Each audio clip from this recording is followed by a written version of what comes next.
Okay, good evening, ladies and gentlemen. This is Professor David J. De Los Reyes.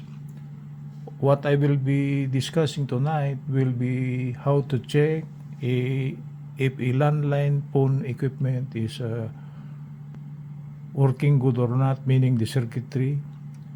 So, by using our knowledge of telephone lines, the needed voltage for telephone lines, landline phones, is actually 48 volts. This is standard.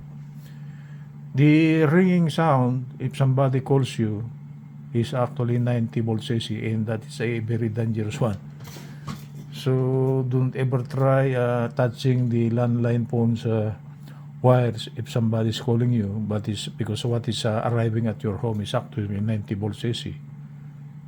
So for tonight, I don't have that ringing sound. What I will be checking is just if the landline phone equipment is working good or not.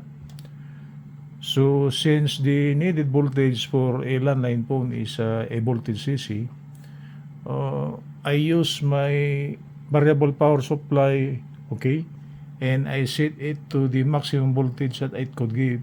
And as I measured it, it's 15.14 volts CC. So I bring out the telephone line, okay. This was connected at the back. I cut it. So there's a terminal here with the polarity or coloring of red and green.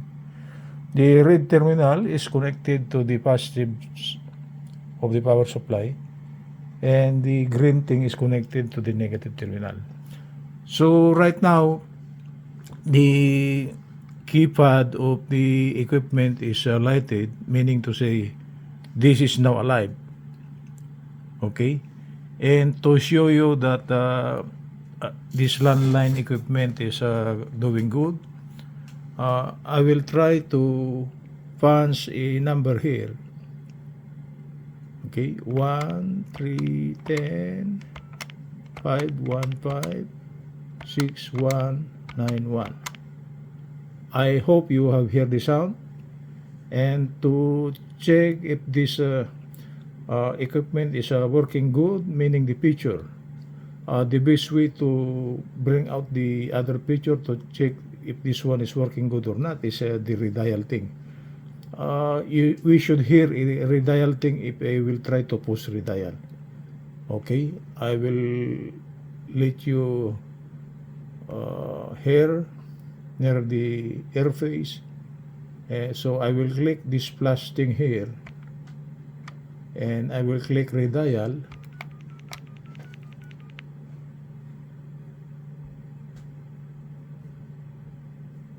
I think that's it.